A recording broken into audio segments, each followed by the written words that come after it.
Assalamualaikum warahmatullahi wabarakatuh. Salam guru penggerak. Saya Nadira SPD dari SD Negeri 3 Karangaji, Kecamatan Kedung, Kabupaten Jepara, dengan fasilitator Ibu Mariana SPD MPD dan pengajar praktik Bapak Ali Zubaidi SPD. Pada video kali ini saya akan memaparkan diseminasi budaya positif sebagai wujud aksi nyata.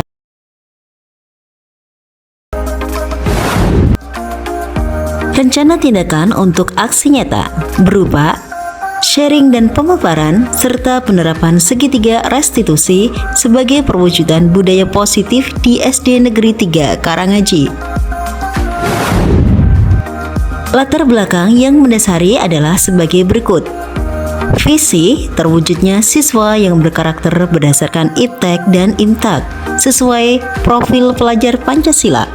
Dalam pembentukan generasi yang sesuai visi tersebut, harus disadari bersama membutuhkan waktu penerapan budaya positif. Penerapannya yaitu dengan cara membiasakan hal positif sehingga dari kebiasaan tersebut menjadi sebuah budaya yang dipahami semua orang. Menghilangkan hukuman akan membuat murid merasa tidak nyaman dan menyebabkan murid hanya patuh ketika berada di sekolah saja. Mengurangi penghargaan untuk merubah karakter murid. Untuk menerapkan disiplin positif, kunci utamanya adalah dengan dirumuskannya keyakinan sekolah. Tujuannya adalah sebagai berikut. Yang pertama, terwujudnya budaya positif melalui pemahaman bersama tentang penerapan keyakinan sekolah dan keyakinan kelas sebagai wujud kesepakatan bersama. Penerapan segitiga restitusi dalam penyelesaian masalah murid di sekolah. Selanjutnya, menciptakan kenyamanan belajar bagi murid dengan menerapkan posisi kontrol manajer. Dan yang terakhir, membangun komunikasi dua arah dengan murid sehingga mampu mengetahui kebutuhan dasar yang diinginkan murid. Tolak ukurnya adalah sebagai berikut. Terdapat poster keyakinan kelas pada masing-masing kelas. Yang kedua, guru maupun karyawan dapat menerapkan segitiga restitusi dalam menangani masalah siswa. Adapun lini masa tindakannya adalah sebagai berikut. Yang pertama, menyusun modul dan mendesimasikan budaya positif kepada rekan sejawat, baik guru maupun karyawan. Yang kedua, melapor kepada kepala sekolah terkait program kerja yang ingin dicapai. Yang ketiga, menyusun rencana kerja penerapan keyakinan sekolah dan kelas secara restitusi. Menyusun indikator ketercapaian penerapan keyakinan kelas dan sekolah dan restitusi. Yang keempat, terdapat poster atau bagan tentang keyakinan kelas, mengevaluasi rencana program kerja dan mengevaluasi serta menyusun umpan balik 360 derajat terkait program yang telah dirancang. Dukungan yang dibutuhkan: 1. Dukungan dari kepala sekolah. Yang kedua, keikutsertaan guru dan karyawan dalam menerapkan posisi kontrol dan segitiga restitusi.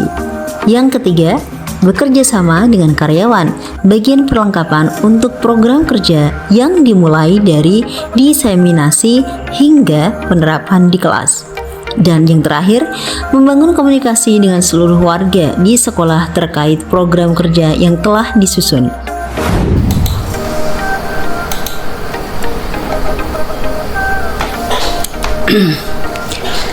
Baik, kita mulai saja ya. Assalamualaikum warahmatullahi wabarakatuh. Baik, selamat siang Bapak Ibu guru hebat.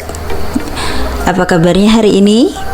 Semoga semuanya dalam kondisi sehat, baik, dan bahagia ya. Pada kesempatan kali ini nanti saya akan memaparkan tentang diseminasi budaya positif. Saya akan sharing pengalaman saya melakukan budaya positif yang saya lakukan di SD Negeri 3 Karangaji. Baik ya, langsung saja. Yang terhormat Bapak Kepala SD Negeri 3 Karangaji, Bapak Muslihan SPD. Yang saya hormati Bapak Ibu guru hebat semuanya di SD Negeri 3 Karangaji. Di sini saya Nantiroh SPD sebagai calon guru penggerak dalam program Diklat Pendidikan Calon Guru Penggerak Angkatan 10 kelas 223 dengan fasilitator Ibu Mariana SPD MPD dan Bapak Ali Zubaidi SPD sebagai pengajar praktik.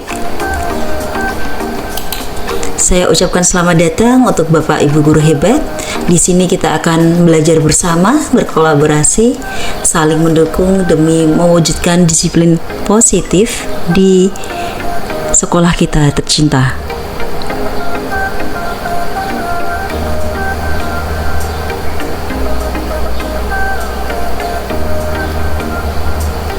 Baik Bapak Ibu, pertama dan yang paling utama, puji syukur marilah kita panjatkan kehadirat Allah Subhanahu wa Ta'ala. Alhamdulillah, pada kesempatan kali ini kita masih diberikan kenikmatan iman, Islam, kesehatan, dan kondisi yang baik.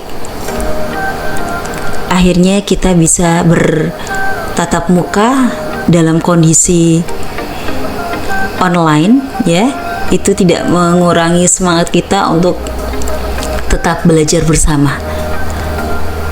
Salawat dan salam marilah kita limpahkan kepada junjungan kita, suri tauladan kita, Nabi Muhammad SAW beserta keluarganya, sahabatnya, pengikutnya, dan para penegak risalahnya.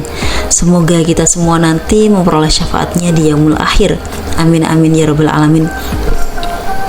Bapak Ibu hebat yang saya hormati, marilah kita mulai acara ini dengan bacaan basmalah bersama.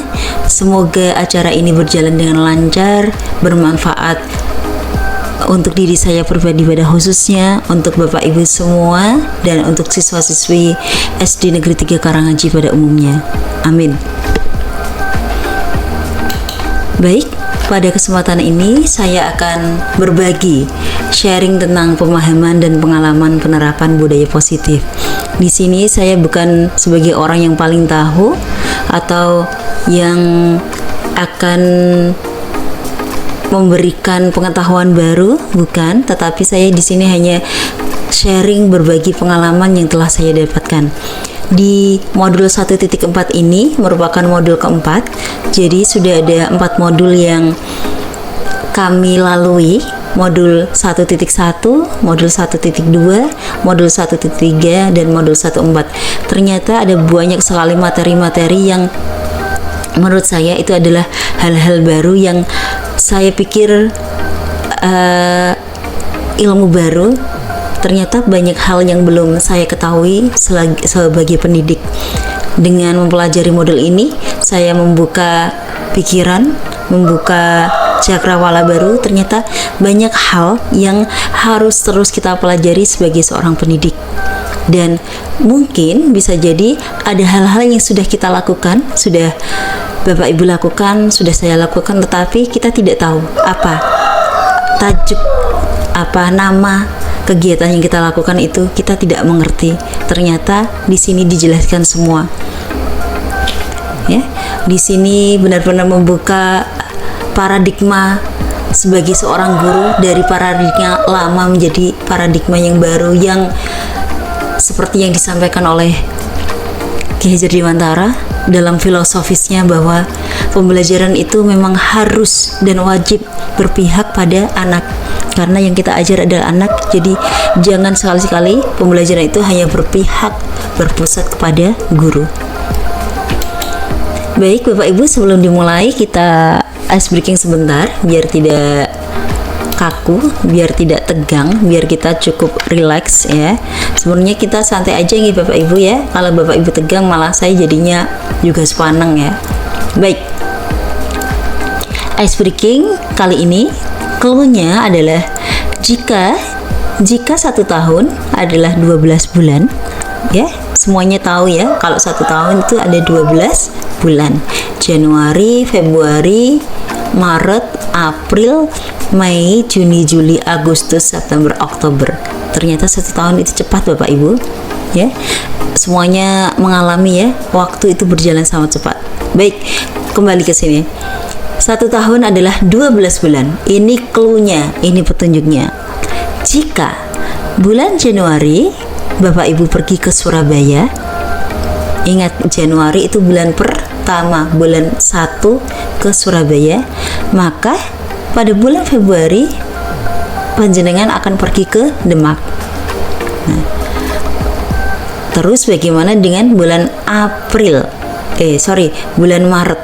Kira-kira bulan Maret akan pergi kemana? Bapak Ibu monggo. Mohon maaf ya kalau ice breaking ini sudah pernah. Kalau yang sudah pernah ya, mohon kerjasamanya. Atau ice breaking ini kesannya tuh receh ya, nggak apa-apa. Ini buat intermezzo saja. Kira-kira kenapa ya Bapak Ibu? Kalau Januari ke Surabaya, Februari ke Demak, kira-kira bulan Maret enaknya kemana? Clue-nya adalah 1 tahun 12 bulan. 12 bulan. 12 bulan. 12 itu terdiri dari 1, terdiri dari 2, 3. Ini saya kasih clue yang kedua. Bulan Januari adalah bulan ke-1. Bulan 1, bulan Januari ke Surabaya. 1 Surabaya. Bapak Ibu perhatikan di inisialnya ya. Kemudian Februari ke Demak. Bulan 2 ke Demak. Sampai di sini insya Allah sudah paham ya mau mengarah kemana. 1 Surabaya, 2 ke Demak. Nah, kalau bulan Maret, bulan ketiga, kira-kira kemana? 3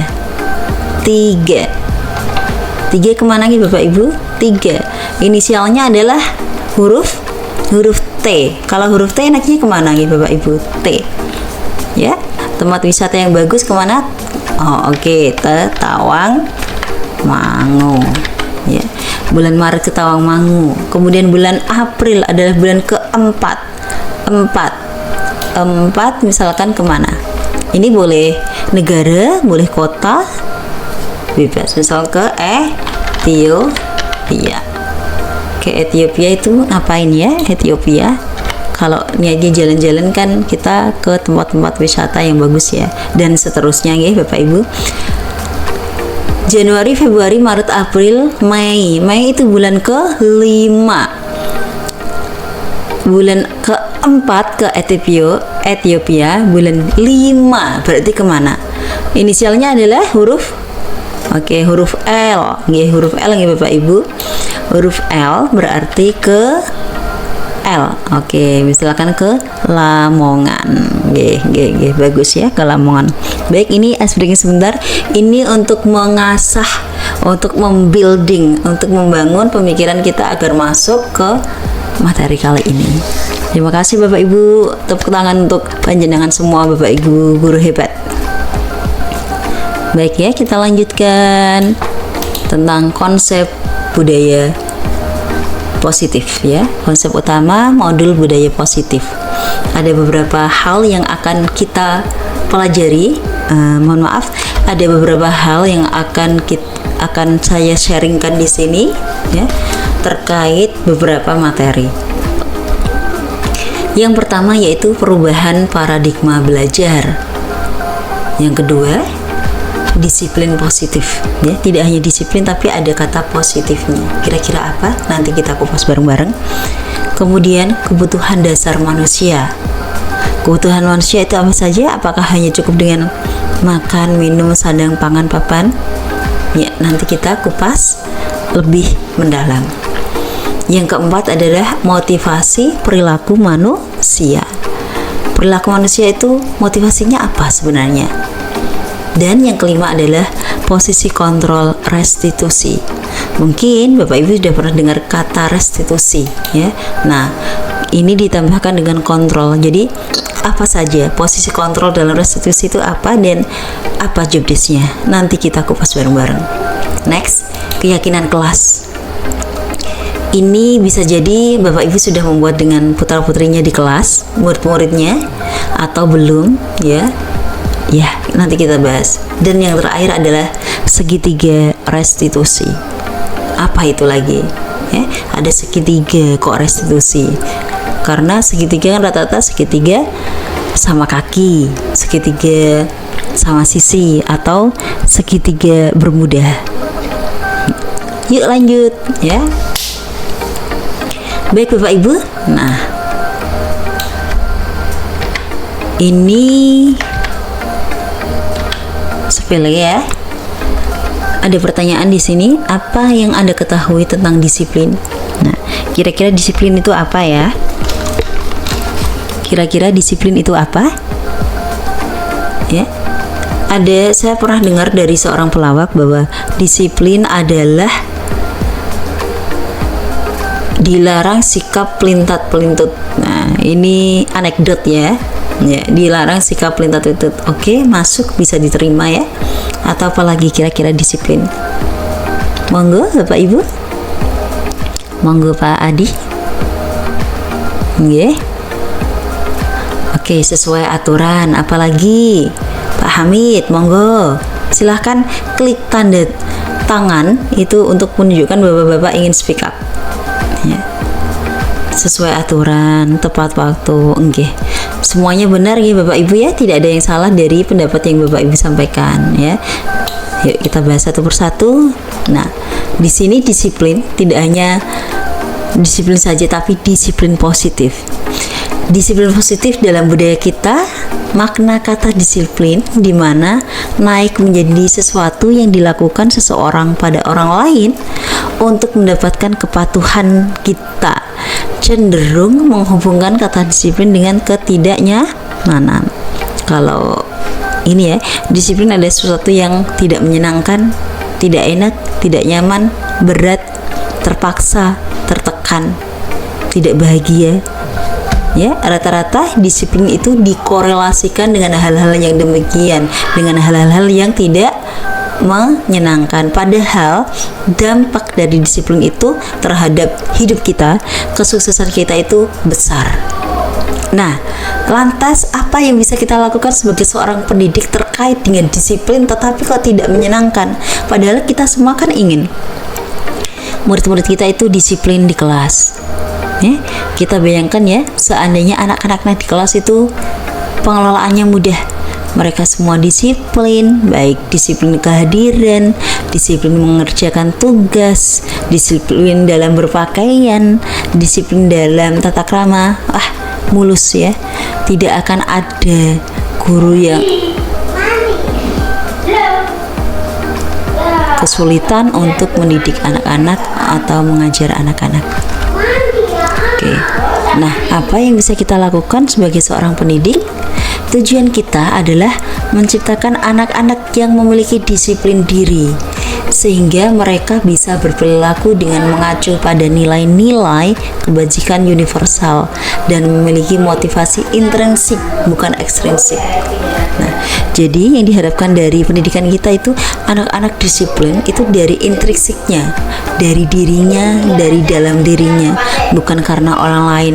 Karena korelasi dari disiplin itu adalah hal-hal yang tidak menyenangkan, hal-hal yang tidak membahagiakan. Dan jadi, nah, bagaimana disiplin itu tuh bisa muncul dari diri siswa, bukan karena hal luar, ya, bukan karena hal ekstrinsik. Apa itu motivasi intrinsik dan ekstrinsik? Ya, kita bahas di sini, ya. Ini bagaimana cara mendisiplinkan. Disiplin merupakan salah satu cara penerapan disiplin yang bertujuan untuk menumbuhkan kesadaran. Di sini ada kata kesadaran ya, jadi bukan keterpaksaan, bukan tuntutan, bukan penekanan. Jadi yang diinginkan disiplin itu tumbuh karena kesadaran. Kesadaran anak untuk memberdayakan atau melakukan sesuatu tanpa sogokan, tanpa ancaman, tanpa hukuman ataupun ya ini ya, sogokan dalam hari ini yaitu imbalan. Banyak kan ya, tidak bisa jauh-jauh. Kadang murid kita meminta tolong sesuatu, melakukan ini, kemudian mereka nanti apa Bu, dikasih apa, atau anak di rumah ya, dalam lingkungan kecil di keluarga. Misalkan kita minta tolong anak kita untuk ke warung sebentar membelikan sesuatu yang kita butuhkan, nanti akan meminta uang buat jajannya sebagai upahnya. Terkadang kita itu mengkondisikan anak demikian, membuat pola kalau anak dimintai sesuatu kita kasih hadiah. Akhirnya mereka melakukannya mau kalau ada hadiahnya, mau kalau ada imbalannya, mau kalau ada sogokannya. Jadi bukan karena kesadaran, bukan karena motivasi intrinsik dari dalam diri siswa. Ini tidak hanya anak-anak, kita orang tua pun juga sama. Kita melakukan sesuatu tuh karena ada udang di balik bakwan, ada udang di balik batu. Oke, Bapak Ibu. Next. Nah, apa korelasinya tadi dengan disiplin yang tidak menyenangkan, disiplin yang menekan, disiplin yang tidak nyaman, padahal kita menginginkan disiplin itu tumbuh dari diri siswa. Nah, korelasinya yaitu dengan kebutuhan dasar manusia. Kira-kira nanti bagaimana? Sedangkan kebutuhan dasar manusia untuk bertahan hidup, kasih sayang dan diterima, penguasaan, kebebasan dan kesenangan. Kebutuhan dasar manusia itu tidak hanya sekedar sandang, pangan dan papan, tetapi secara rasa, secara hati, manusia itu butuh kasih sayang, rasa diterima, butuh berkuasa, butuh penguasaan, kebebasan dan kesenangan. Ini dasar yang dibutuhkan oleh orang, ini dasar yang dibutuhkan oleh siswa, ini dasar yang dibutuhkan oleh anak-anak, bahwa mereka itu butuh untuk diterima, mereka membutuhkan kasih sayang, mereka butuh kebebasan, dan mereka butuh kesenangan. Nah, kalau ini yang jadi kebutuhan dasar mereka, padahal siswa dituntut untuk disiplin, padahal disiplin itu sesuatu yang tidak menyenangkan, tidak nyaman, tidak membahagiakan, menyakitkan. Meskipun dampak dari disiplin itu bagus untuk kedepannya, tetapi ini tidak sinkron ya. Ini tidak sinkron dalam artian tidak ini ya, berbalik kebutuhan ya. Yang satu tertekan, harus disiplin tapi tertekan ya. Yang satu ini butuh kebebasan. Nah, bagaimana disiplin itu tumbuh tapi tetap memberikan ruang untuk anak-anak atas kasih sayang, rasa diterima, kebebasan dan kesenangan, dan mengabaikan akhirnya yang menekankan, akhirnya yang yang tertekan, yang tidak nyaman itu terabaikan, terkesampingkan karena lebih pada kasih sayang, rasa diterima, penguasaan, kebebasan dan kesenangan sebagai kebutuhan dasar anak. Ikan hiu, ikan cucut. Nah, lanjut ya. Nah, apa korelasinya dengan motivasi perilaku? Perilaku manusia, motivasi itu adalah dorongan yang timbul dari seseorang, baik secara sadar atau tidak sadar, untuk melakukan sesuatu tindakan dengan tujuan tertentu untuk menghindari ketidaknyamanan dan hukuman. Murid melakukan disiplin diri karena ia takut dihukum. Nah, motivasi dari anak itu atas disiplin itu untuk menghindari ketidaknyamanan. Sebenarnya mereka tuh maunya hal yang nyaman, mereka tidak suka hal-hal yang tidak nyaman.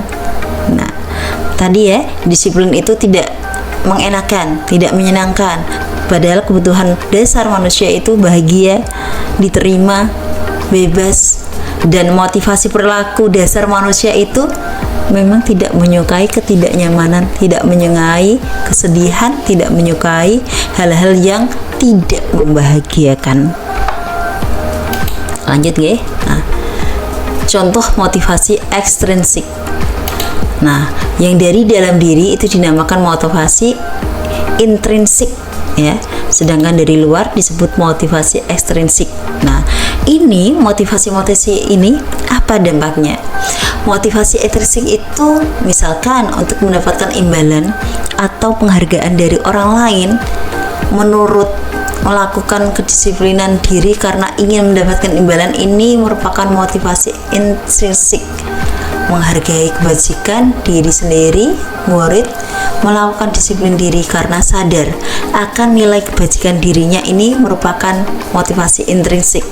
Jadi keinginan dari dalam diri itu ada, tapi tidak bisa dilakukan dengan nyaman, dengan bahagia karena terpaksa. Nah, akhirnya dia melakukan itu karena faktor dari luar, karena motivasi intrinsik, karena faktor imbalan, penghargaan, takut dihukum, ya, dan lain-lain. Mari kita kupas satu-satu tentang kebutuhan dasar manusia. Ini ya, oke. Baik, tentang konsep disiplin ya. Konsep disiplin dengan identitas yang gagal. Ternyata tidak selamanya disiplin itu bagus Bapak Ibu, tetapi caranya, prosedurnya itu yang membuat disiplin itu tidak berhasil, disiplin itu tidak sukses. Disiplin itu adalah disiplin dengan identitas yang gagal. Contoh, ke dalam disiplin itu ada hukuman, ya, ada kan? Nah, misalkan tidak disiplin karena datang terlambat, dihukum, suruh mencabuti rumput di halaman sekolah. Ada yang kayak gitu di sekolah? Ada Bapak Ibu, banyak, ya. Atau tidak memakai atribut sekolah lengkap ketika upacara, dihukum di barisan spesial, di barisan istimewa, tidak seperti teman-teman yang lainnya. Ini hukuman. Apakah ini nanti benar-benar membuat siswa jadi disiplin, memakai atribut, terus tidak datang terlambat? Bisa, tapi kita lihat dampaknya, ya, dampaknya terhadap pribadi siswa. Disiplin yang gagal itu menyakitkan buat anak, ya. Karena apa? Anak dihukum, anak jadi malu, ya. Kalau punya malu ya, atau mungkin anak jadi minder, tidak percaya diri, ya. Kalau anak normal dihukum itu malu, sedih, menyakitkan tepatnya, dan membuat mereka tidak nyaman. Disiplin yang sifatnya pemaksaan, ya, itu anak-anak apakah bahagia? Sebenarnya mereka itu tidak nyaman, ya. Kemudian murid menjadi takut. Akhirnya hal yang membuat takut itu bisa menggerus rasa percaya diri anak. Ketakutan itu bisa menggerus ini kreativitas anak. Nah, kemudian identitas yang gagal itu di sini ada pemaksaan, ya. Aturan itu memaksa siswa untuk demikian, jadi siswa melakukannya karena terpaksa. Terus lagi, murid menyembunyikan kesalahan, ya karena takut tadi, takut kalau dihukum, akhirnya tidak jujur kalau dia melakukan kesalahan. Akhirnya dia menyembunyikan kesalahannya dengan memberikan keterangan yang tidak semestinya, keterangan yang tidak benar sesuai fakta. Dan yang terakhir, ini yang paling sangat disayangkan, akhirnya murid jadi ini tidak percaya diri, rendah diri, ya. Oke, lanjut.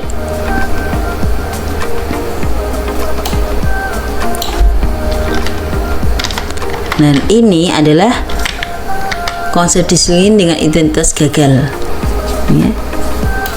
Ternyata disiplin yang demikian ini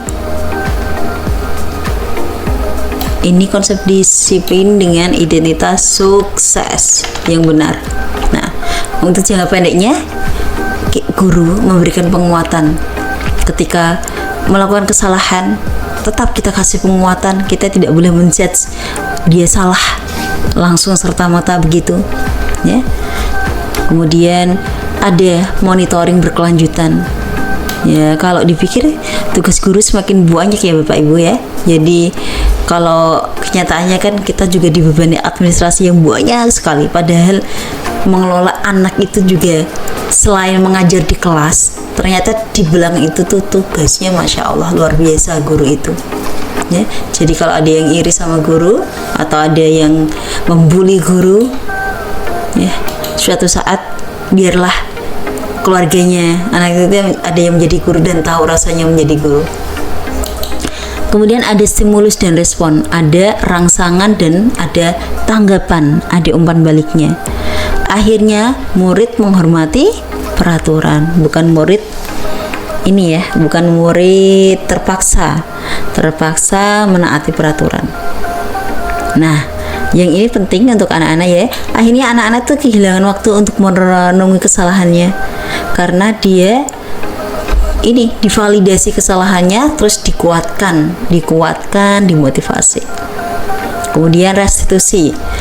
Anak akan melakukan dari apa yang telah dilakukannya yang salah itu, dan dia diajari untuk bertanggung jawab atas perilakunya tadi yang belum benar. Kemudian fokus pada pecahan masalah untuk jangka panjang, dan murid akhirnya menghormati dirinya dan orang lain. Kemudian teori kontrol dirinya, memegang kontrol murid, bersemangat memperbaiki kesalahan. Ini konsep disiplin dengan identitas sukses. Ternyata panjang prosesnya, outputnya juga panjang, dan pelaksanaannya juga tidak semudah yang dibayangkan. Lanjut ya Bapak Ibu. Nah, restitusi itu sebenarnya adalah bentuk dari tanggung jawab atas kesalahan yang telah dilakukan, bentuk dari tanggung jawab atas kesalahan yang telah diperbuat, bentuk tanggung jawab dari apa yang telah dikerjakan. Dan restitusi itu bukan menebus kesalahan, bukan ini ketakutan akhirnya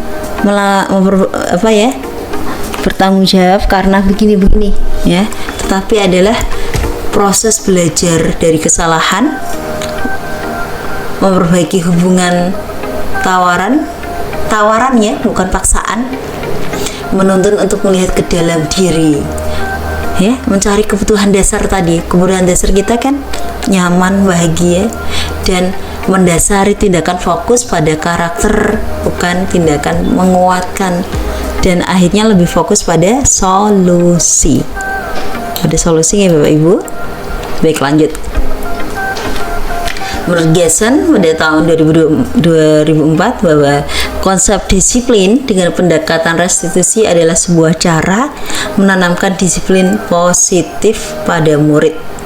Restitusi adalah proses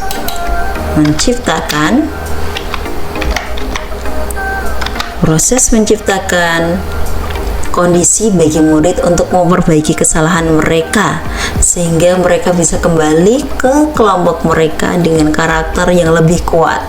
Nah, di restitusi ini intinya adalah membuat karakter anak menjadi lebih kuat, bukan menjadikan anak setelah melakukan kesalahan akhirnya malu, minder, tidak nyaman, merasa takut, hilang percaya diri. Bukan demikian. Baik, ini beberapa contoh penerapan 5 posisi kontrol ya di sebuah sekolah. Contoh kasus, ada siswa yang tidak memakai atribut lengkap pada saat upacara.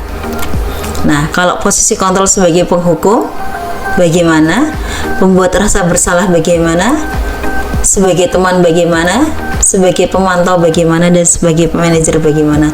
Ada 5 posisi kontrol dalam restitusi. Jadi semuanya berperan dan harus berimbang, tidak hanya penghukum saja, tidak hanya pemantau saja, semuanya harus bersama-sama menjalankan tugasnya dengan maksimal. Baik, dimulai dari yang pertama, yaitu sebagai penghukum. Posisinya sebagai penghukum. Kalau sebagai penghukum kita bisa gunakan kalimat ini: patuhi peraturan sekolah. Ini ada perintah patuhi peraturan sekolah. Nah, hukumannya adalah berdirilah di depan barisan istimewa sana. Ini sebagai penghukum. Yang kedua, Membuat merasa bersalah. Ini validasi kesalahannya. Anak biar tahu kesalahannya dan bagaimana cara memperbaikinya. Kita bisa mengucapkan seperti ini. Beberapa kali guru harus memberitahu kamu, Bu Guru kecewa sama kamu karena tidak memakai atribut lengkap. Dengan diucapkan bahwa Bu Guru kecewa, ini anak akan merasa bersalah. Sebagai teman, kita bisa bilang kayak gini, ayolah tertib, buatlah Bu Guru itu bangga. Kali ini kamu tidak apa-apa, kamu salah. Lain kali tertib ya. Nah, kita posisinya sebagai teman. Jadi, sebagai guru kita tuh harus memainkan kelima posisi kontrol ini ketika menghadapi siswa yang kena masalah dengan konsep pendekatan restitusi. Kemudian sebagai pemantau kita bisa bilang, kamu sudah melanggar apa? Dan kamu sudah melanggar, bagaimana dengan peraturan yang sudah ada di sekolah dan kamu sudah tahu konsekuensinya? Ini meminta anak untuk berpikir mandiri dan bijak dan dewasa. Dan yang terakhir yaitu manajer. Ya, kita cukup ini ya, manajer itu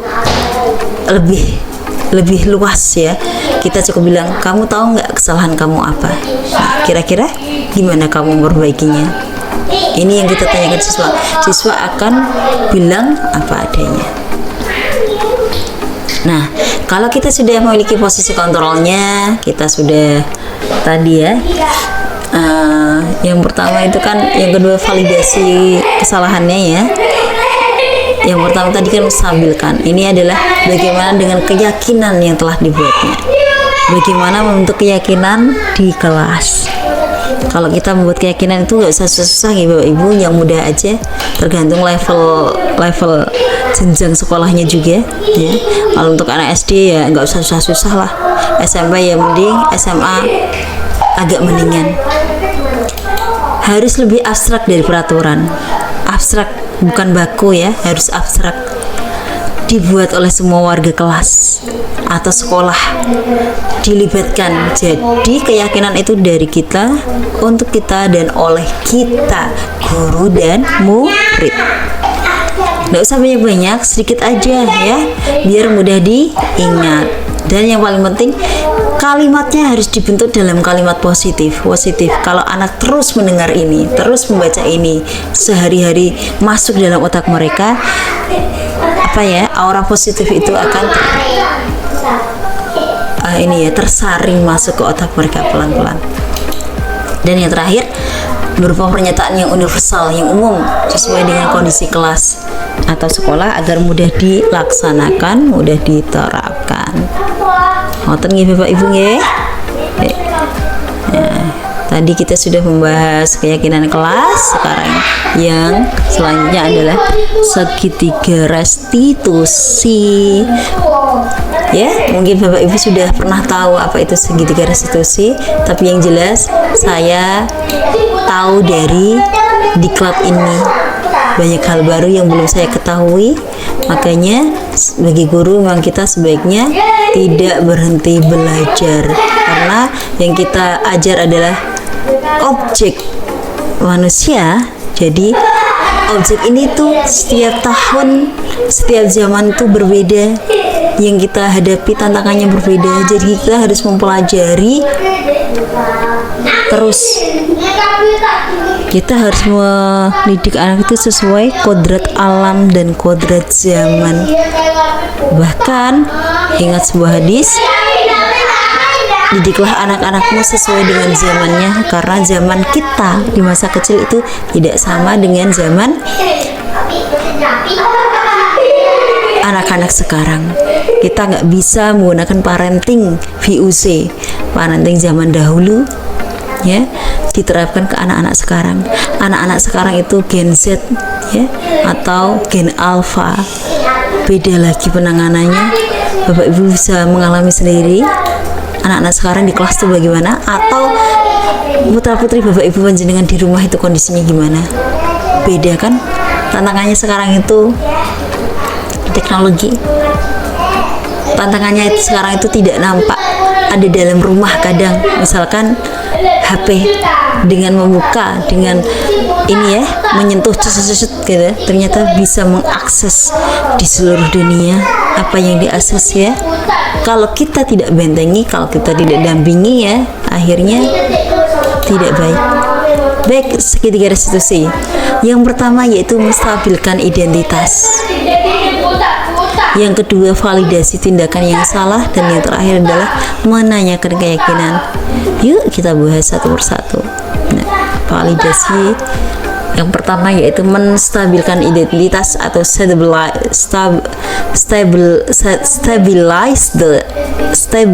the identity.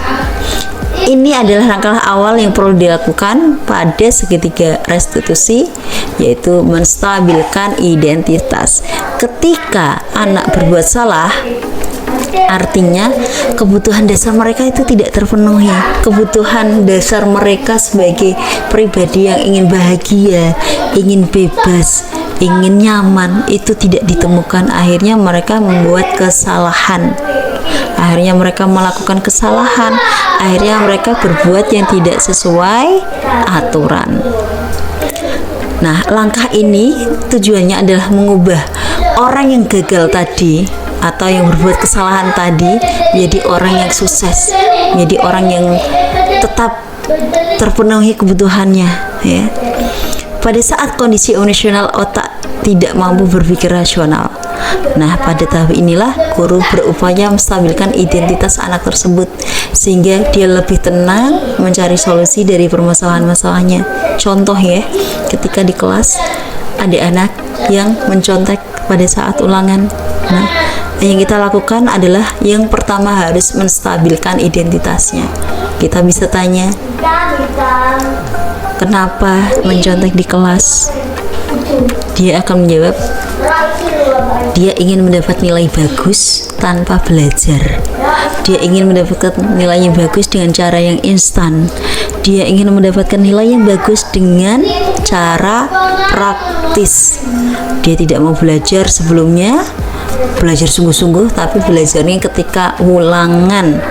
Nah, dia ambil jalan pintas, langsung cari jawabannya dengan mencontek. Nah, ketika dia menjawab ya jujur, kita harus mengapresiasi, harus menghargai kejujurannya itu. Kita tidak boleh langsung menjudge, langsung menghukum pada langkah pertama ini.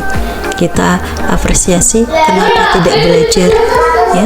Mungkin dia tidak paham apa yang harus dipelajari, mungkin sudah belajar tapi nggak masuk ke dalam otaknya, mungkin tidak ada waktu untuk belajar, mungkin pada saat materi diterangkan Bapak Ibu Guru dia tidak paham dan tidak mau bertanya.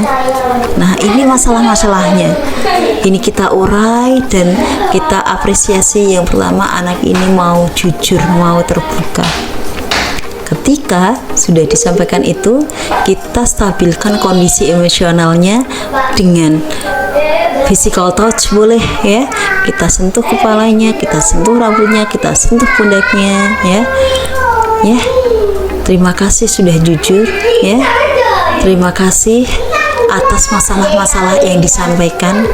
Mencontek itu memang tidak benar, tapi pasti kamu punya alasan kenapa sampai mencontek. Lanjut ya Bapak Ibu. Yang kedua, validasi tindakan yang salah. Validate the mistakes. Langkah kedua ini perlu dilakukan, yakni memvalidasi tindakan yang salah. Jika langkah pertama tadi dilakukan terus berhenti, itu berbahaya Bapak Ibu. Berbahaya. Kenapa? Karena nanti dikira yang dilakukan itu benar. Kita memvalidasi kalau itu benar. Kita harus memvalidasi bahwa tindakannya itu salah. Di sini sebagai guru kita berupaya memahami kebutuhan dasar yang melatar belakangi anak berbuat kesalahan. Ya, kita mengacu ke teori kontrol ya. Segala tindakan manusia pasti punya tujuan baik buruk, entah itu baik atau buruk. Ada tujuannya. Dia mencontek juga ada tujuannya. Tujuannya dapat nilai bagus tanpa belajar. Ya, tujuannya bagus, dapat nilai baik, tapi caranya yang tidak dibenarkan. Saat anak mengakui berbuat salah, nah itu kita bisa memancing gini. Mencontek boleh nggak sih ketika ulangan? ya. Kita gali, kita menggunakan redaksi yang kira-kira sekiranya dia itu akan menjawab jujur, ya. Nanti dia akan mengakui kesalahannya. Nah, hal yang dilakukan, memahami alasannya, melakukan kesalahan tersebut agar anak merasa itu dipahami, dimengerti, dirangkul, bahwa anak itu diterima. Lanjut, langkah yang ketiga yaitu restitusi, menanyakan keyakinan. Ini yang terakhir adalah solusi, ya. Kalau sampai di langkah 2 tadi berhenti juga berbahaya Bapak Ibu, harus dilakukan sampai terakhir, ya. Teori kontrol berpendapat bahwa manusia termotivasi secara internal saat langkah 1 dan langkah 2. Langkah 1 tadi ini, ya, apa ya langkah tadi? Menstabilkan identitasnya. Langkah kedua memvalidasi kesalahannya. Nah, langkah yang ketiga akan dihubungkan dengan nilai-nilai yang ia percaya. Kemudian ia berpindah menjadi orang yang diinginkan. Gak perlu menanyakan tentang kehidupan depan yang anak inginkan. Saat mereka sudah punya gambarannya, guru membantu mereka fokus. Nah, misalkan anak ini sudah tahu kesalahannya apa, kita pancing. Bagaimana cara menghindari kesalahan itu? Bagaimana cara tidak melakukan kesalahan itu? Bagaimana tidak mengulangi hal tersebut? Baik Bapak Ibu, itu adalah segitiga restitusi. Segitiga restitusi dari menstabilkan identitas, kemudian memvalidasi kesalahan, dan yang terakhir menanyakan keyakinan. Ya, baik, di sini nanti saya akan sharing, ya. Saya ada kasus kemarin itu ada seorang siswa, dia itu sering tidak berangkat tanpa izin. Sering sekali tidak berangkat tanpa izin. Nah, saya akan putarkan sebuah video, ya, sudah saya lakukan. Itu adalah bentuk aksi nyata. Kemarin menjadi tugas di demonstrasi kontekstual modul 1.4 dan ini di aksi nyata yang harus disampaikan. Selamat pagi Wawa. Pagi. Gimana? Sudah makan belum? Belum. Bu guru mau nanya, kemarin Mbak Wawa kenapa nggak masuk? Bangunnya kesiangan. Kenapa? Bangunnya kesiangan. Oh, bangunnya kesiangan. Lah, emang malamnya tidurnya jam berapa? Jam 11. Jam 11 baru tidur. Lah ngapain kok jam 11 baru tidur? Main sampai jam 11. Baik ya Wawa sudah jawab jujur sama Bu Guru. Wawa berarti ini ya, bagus sudah menjawab jujur. Tapi Wawa tahu nggak kalau tidak berangkat sekolah itu benar atau salah? Salah. Nggak ada izinnya juga benar atau salah? Salah. Wawa tidak masuknya kemarin karena apa tadi? Bangunnya kesiangan. Oh, bangunnya kesiangan. Terus bangun kesiangannya karena tadi bubuknya jam 11. Jadi kalau tidur malam-malam itu bikin bangunnya kesiangan. Ya, berarti Wawa sudah paham ya? Tidak boleh tidak berangkat tanpa izin. Terus besok lagi bangunnya jangan kesiangan. Besok lagi bubuknya maksimal jam 8 udah bubuk ya. Nggih. Terus Wawa tahu nggak? Ini kesepakatan di kelas gimana? Kalau ke sekolah kan harus, kalau tidak masuk harus pakai surat izin, bukan tanpa keterangan. Wawa sudah tahu kesalahannya ya. Nah, terus Wawa janji nggak mau mengulangi lagi nggak? Jadi terus Wawa apa yang akan dilakukan biar bangunnya nggak kesiangan, biar bisa berangkat terus?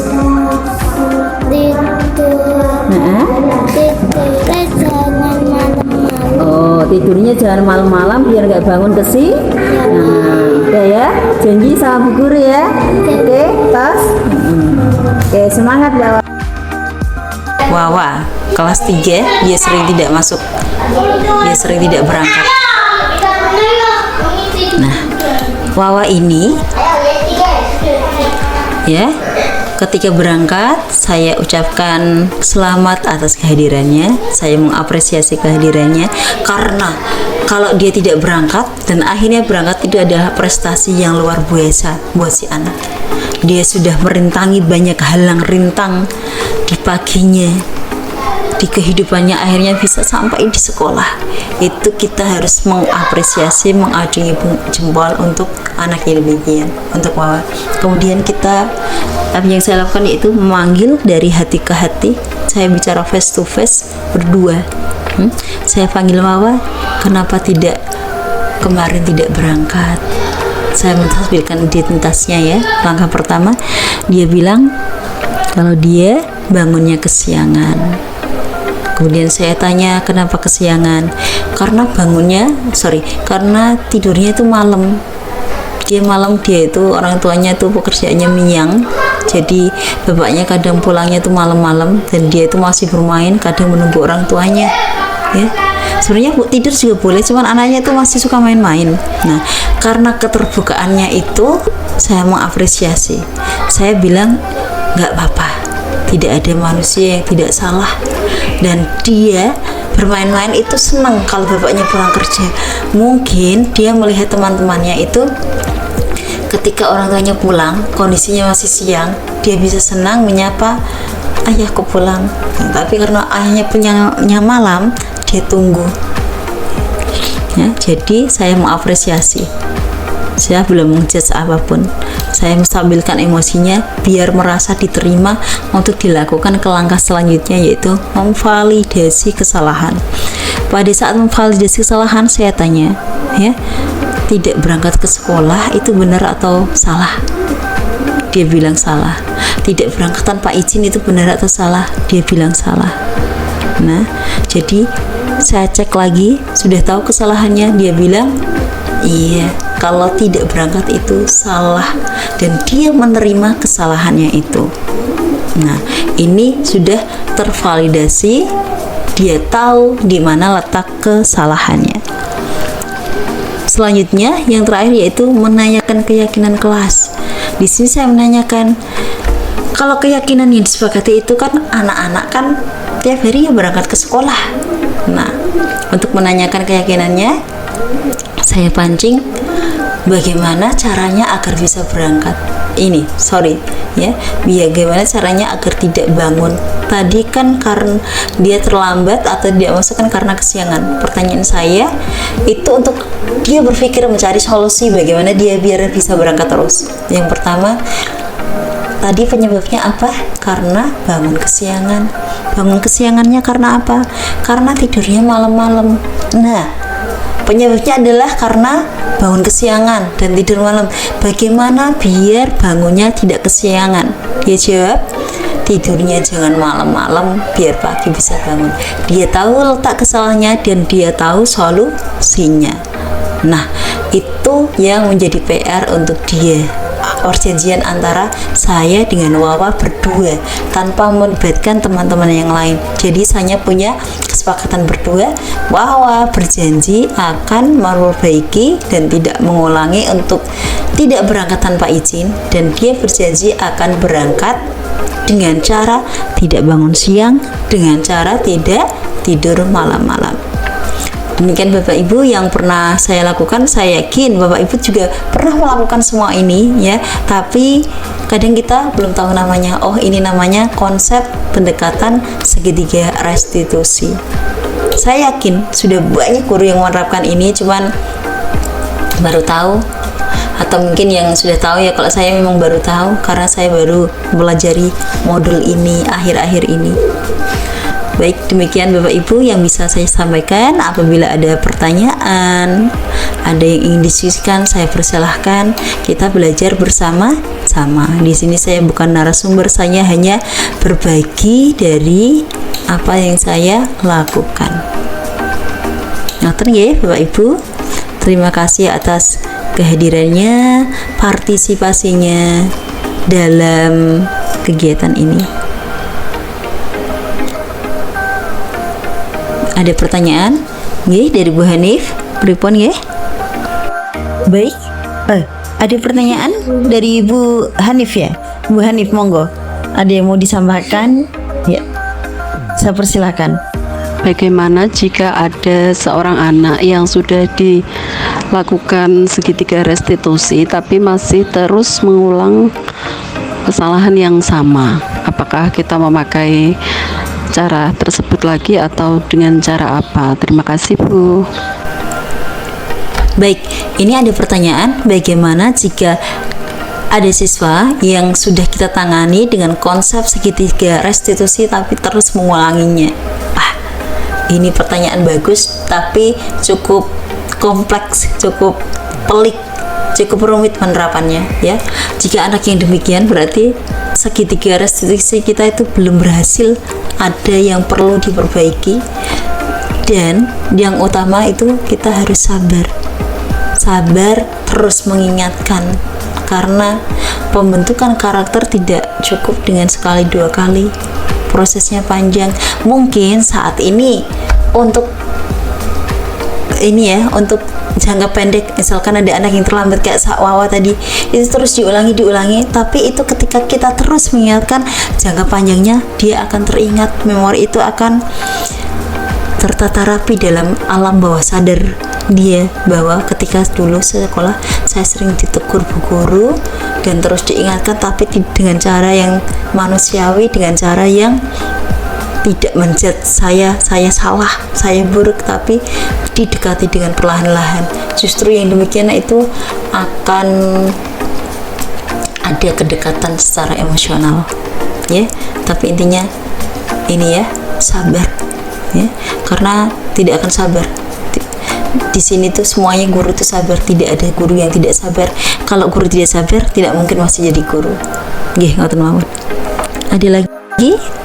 Sampun ya, sepertinya kita sudah hampir 1 jam lebih ya. Nggih. Insya Allah itu Bapak Ibu mudah-mudahan bermanfaat. Terima kasih atas partisipasinya, terima kasih atas kerjasamanya dalam forum ini. Mudah-mudahan bermanfaat untuk diri saya pribadi, bermanfaat untuk Bapak Ibu semua, bermanfaat untuk anak-anak kita, untuk pendidikan di Indonesia pada umumnya. Terima kasih. Mohon maaf apabila ada kesalahan ataupun kata-kata yang kurang berkenan. Terima kasih. Billahi taufiq wal hidayah. Saya tutup dengan pantun dulu ya. Tidak ada gading yang retak.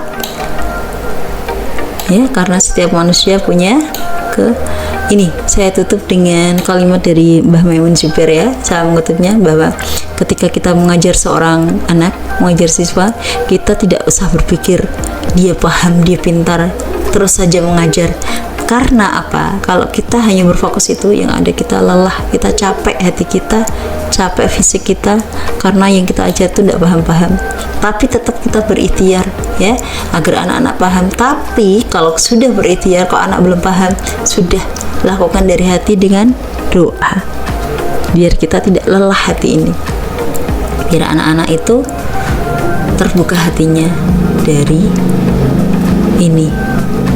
Allah yang memiliki hati mereka, yang menggenggam hati-hati mereka. Insya Allah itu billahi taufiq wal hidayah. Wassalamualaikum warahmatullahi wabarakatuh.